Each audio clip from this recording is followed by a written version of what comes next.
So I have came to the conclusion that I'm attracted to men who look dangerous. If it looks like he went to jail or he could kill me or he probably has a gun on him, I'm like, ooh, fine shit. Like, what is wrong with me? That's my problem. That's my problem. Wow, you are the problem. I'm really trying not to crash out right now, but I'm actually really pissed. Matched with this guy on Hinge. He's really chatty, funny, playful. Asked for my number. We were going to go out tomorrow night, right? Text me, hey, here's my Instagram. Creep if you want to. So I look him up on Instagram. It's private, so I click follow. Go back to Hinge. Unmatched me. I was like, oh, that's weird. Like, maybe because he already has my number. And then I'm like, oh, I'm gonna go see if he like accepted my follow request. Blocked on Instagram. So how is that supposed to make me feel? Like, I know I probably shouldn't be like looking into it. Like, maybe he's just not interested. But I'm like, did he look at my Instagram and think I was ugly? Like, I am really having a hard time with dating, and I don't know how to like make that not about me, because that really hurt my feelings. Like, what? I just don't understand these freaking men. I am so over this. Like, I don't want to be doing this. And I know this is how you find people, but like, at what cost? She's really pissed and trying not to crash out. She matched with a guy on Hinge. Chatty, funny, playful. He asked for a number. They planned to go out tomorrow night. She follows him on Instagram and boom, he unmatched her.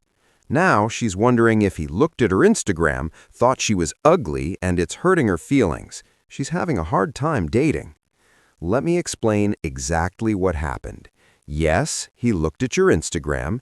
Yes, he didn't like what he saw. And yes, he unmatched because you're not what he expected. Here's the brutal reality. Your Hinge photos were either heavily filtered, carefully angled, old, or otherwise misrepresented what you actually look like. He saw your Instagram, more candid photos, videos, unfiltered reality, and realized you catfished him. He lost interest immediately and unmatched rather than waste his time on a date with someone who looks significantly different than advertised. This isn't him being shallow, this is you being deceptive. If your dating app photos and your Instagram present two different versions of you, the problem is your dishonesty, not his preference. Here's what she needs to hear. If men consistently lose interest after seeing more of you, Instagram, more photos, video calls, you're misrepresenting yourself. Use recent, accurate, unfiltered photos that actually show what you look like. Stop relying on angles, filters, and old photos to get matches, then being shocked when reality doesn't meet expectations. If your Instagram makes men unmatch, either your Instagram is unflattering, fix it, or your dating profile is deceptive, fix that instead. She's hurt, but this is self-inflicted. Men don't owe you dates when they discover you don't look like your photos. Be honest up front, and you won't experience this. Keep catfishing and keep getting unmatched. No, this is like my very hot take about coffee dates and walking dates, which I consider auditioning for men, especially if you're meeting them from a dating app. That's a very low barrier to entry of even getting your attention.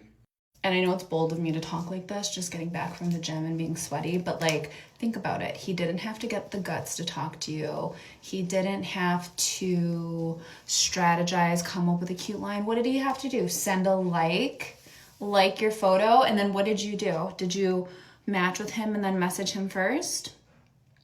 Because I don't do that. If a guy, I don't send likes to men. I open up my dating app every day.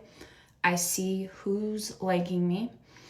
And then if I'm interested, I match with them, and then it's their move. You now have permission to interact with me. I'm showing interest. I've dropped my handkerchief for you, sir. And come correct or don't come at all, right? And from there, I'm not going on a walk date. I'm not going on a coffee date. In my view, those are men deciding if you're worth going on a real date. And a real date doesn't have to be dinner. Talk to me, get to know me. I like art, take me to the art museum. We both like video games, take me to an arcade. Let's go on a picnic. You put my favorite foods there. I'll go to dinner. You know, like, he has to be trying to get you, not taking you for a walk like you're a dog or saying, let's go grab a coffee. So he could sit you down in front of him and be like, do I like this girl enough to try to impress her? You've got it backwards. It's backwards. That's not how it's supposed to be. Women have all the power right now. We're financially independent. We can have jobs.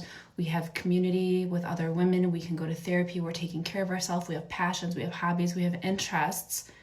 Our dating experience with men is going to be whatever we want it to be. And we all need to get on the same page about that. Like, to me, the craziest thing is to see women complain about men and dating and then agree to the, like, most low effort date. Men will always need us. I will always have what a man wants. You will always have what a man wants. Like, we really don't need them unless they're making yourself and your life, not yourself, unless they're making your life better and bringing joy and wooing you and romance and passion and like whatever else you want. Otherwise, you don't need it. So whatever we all want, they're gonna rise to that demand. They're gonna rise to that. Right? And if they're like, oh, like, we're going to get AI robots, perfect. Because we don't want men that aren't willing to put in the effort anyways, right? So, like, let's get all get on the same page about this for 2026. Thank you. Why would you want to be on a longer date with him if you meet him and realize you don't like him?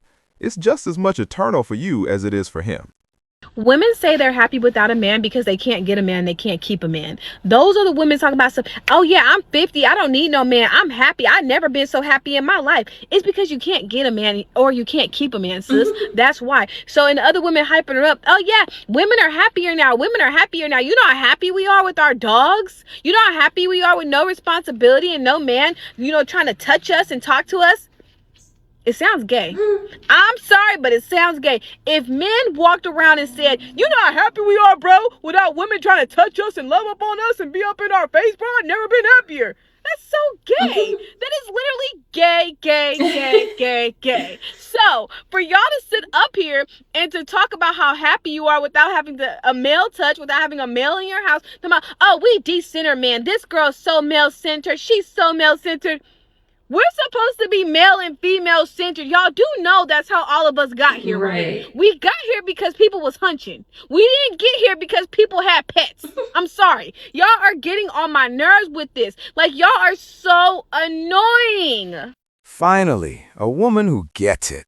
2 weeks ago, I noticed a guy in the crowd checking me out at a rehearsal for Carnival. A couple days later, he finds me on Instagram, sends me a request, starts chatting with me. Honestly, he asked a lot of questions, very engaging, seems interesting. A couple days later, he asked me out for dinner and photo, which I said I love live music. So honestly, I was like, okay, that sounds really cool. I haven't been on a date in a very long time, and honestly, this date idea really surprised me. Usually it's, do you want to grab a drink? And I find that incredibly boring. And honestly, I think dinner for a first date is insane, but like, I like the insanity in this instance. I think it's a little crazy and I'm into it. We keep chatting, honestly, kind of all day for like a week. Like 2 days after that, he says maybe photo and dinner isn't a good idea because they play photo during dinner. So there's not really an opportunity to talk, especially if we've never met in person before. So maybe we should do something different. And honestly, fair. And so I'm like, yeah, okay, like maybe let's do something different. Ask me if I have any ideas, which I'm a big believer in. If you ask for the first date, that's your responsibility, no matter who it is, what gender. So I'm like, yeah, I'm not gonna contribute to this. But we keep talking throughout the week, and still he's pretty engaging, pretty interesting, no major red flags, like no shitty opinions, like it's pretty good. And then on Thursday, he sends me a confirmation for our date Saturday. Still don't know what we're doing, by the way. I have a major migraine, so I don't respond till the next day. And I'm like, yeah, I'd love to confirm as soon as you tell me what I'm agreeing to, because there are things I'll say no to. He doesn't respond until the next day, today, and offers a bar to go grab a drink. And I tell him that I didn't hear from him, so I made other plans. And then I said yes, because his first date idea was really interesting and cool. But if he just asked me to go get drinks, I probably would have said no. So now I'm gonna go get Napolitan pizza, eat froyo, and watch the Olympics and hang out with my friend and her super fucking cute dog. That is excessive on your part. How is he going to guess these expectations you have not met or anything? My heart is absolutely breaking for these new parents, and I need to talk about it. 50 years ago, every parent was so worried about their daughters finding good men to marry. And now it's 2026, and our daughters are the evil ones. I have no kids, and I'm not even anywhere close to that, but I already am so anxious about what dating life is going to look like for my future son. These women out here are atrocious.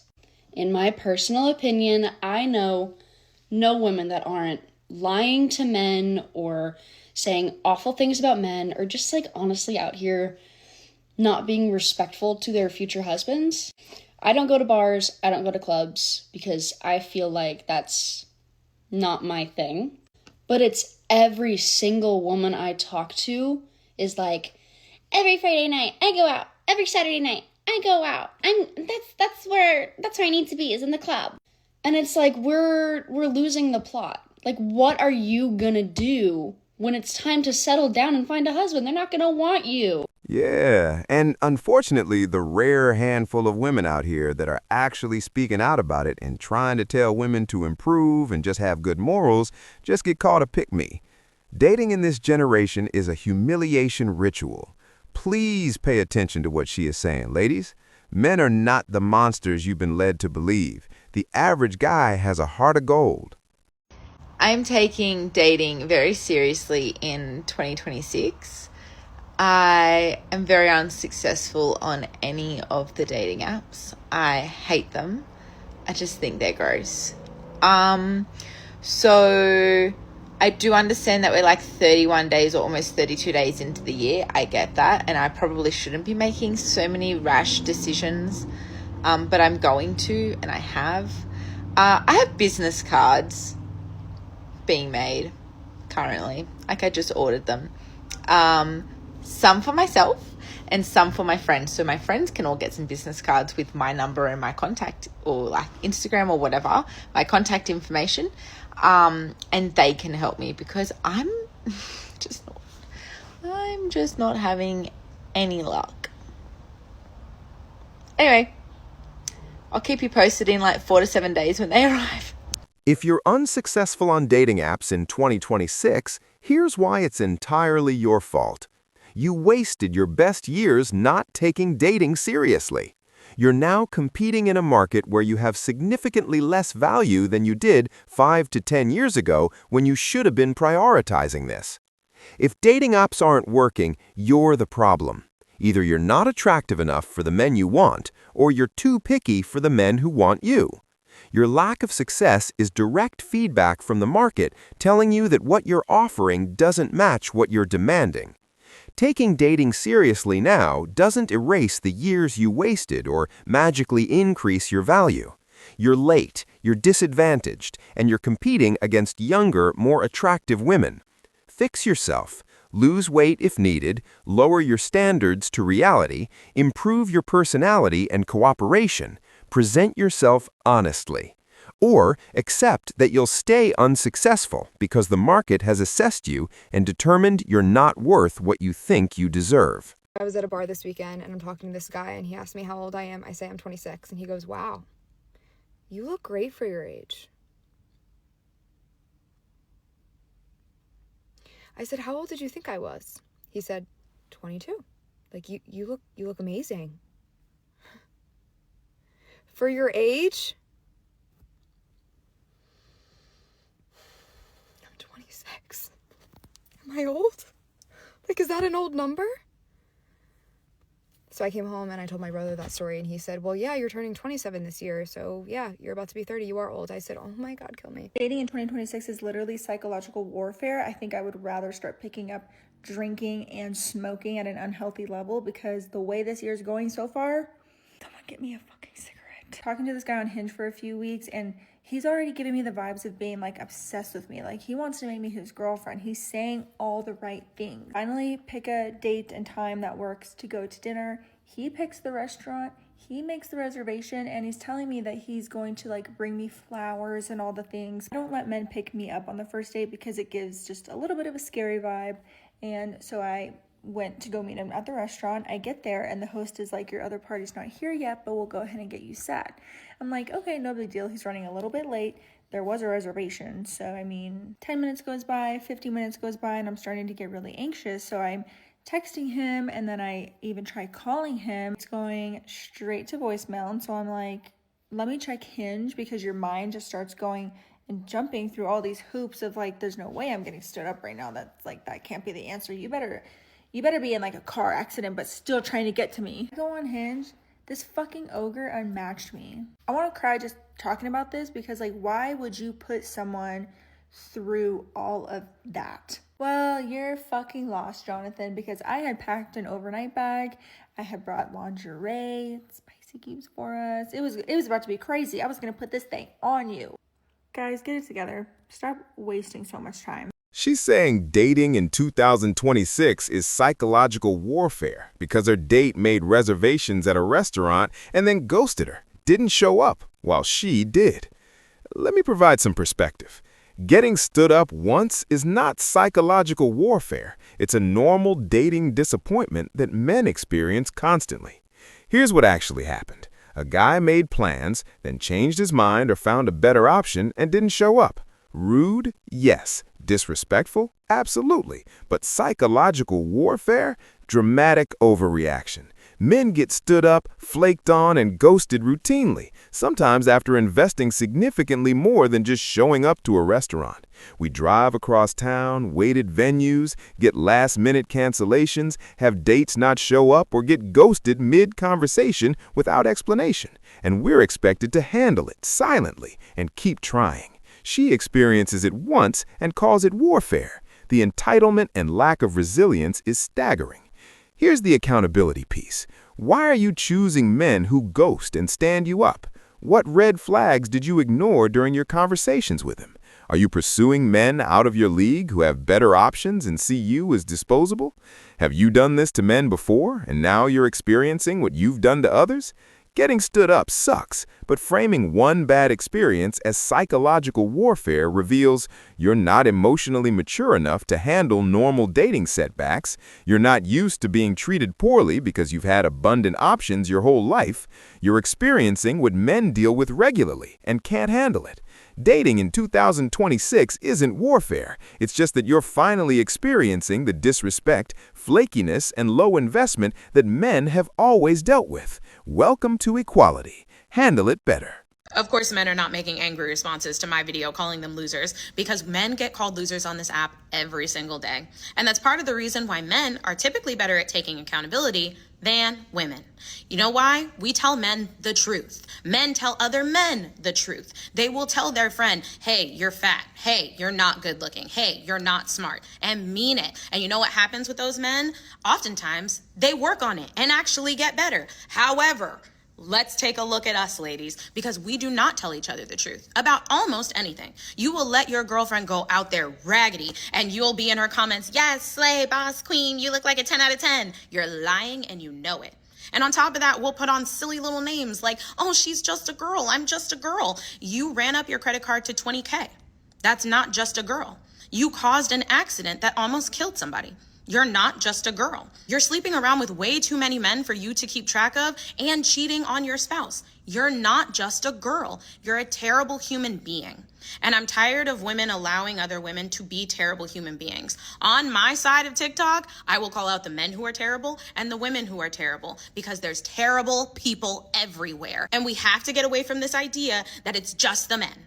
It has never been, it will never be just the men. To any of the girlies that were super triggered by my video, this is how men feel on the internet every day.